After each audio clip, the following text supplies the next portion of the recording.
हॉटेलसारखी पुरी भाजी आपल्याला सगळ्यांनाच आवडते। भाजी मस्त रसरशीत आणि चमचमीत असते।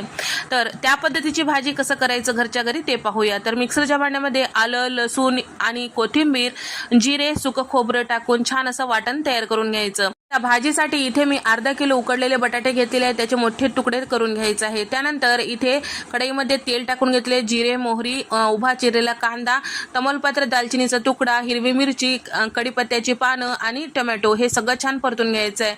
अर्धा चमचा हळद, 1 चमचा बेडगी मिरची पावडर, 1 चमचा लाल मिरची पावडर, चवीपुरतं मीठ, तयार करून घेतलेलं वाटण टाकायचं, सगळं छान व्यवस्थित मिक्स करायचं। 1 वाटीभर पाणी टाकून छान मिक्स करायचं, 1 मिनिट वाफून घ्यायचं आहे। त्यानंतर थोडीशी साखर, कसुरी मेथी आणि त्याचबरोबर उकडलेला बटाटा यामध्ये टाकून घ्यायचं आहे। 1 ग्लासभर इतकं गरम पाणी टाकायचं आणि कोथिंबीर टाकायचं, वरतून गरम मसाला टाकायचं, 1-2 मिनिटं शिजून घ्यायचं। तयार झालं मस्त रसरशीत बटाट्याची भाजी किंवा आलूची भाजी। व्हिडिओ आवडल्यास व्हिडिओला लाईक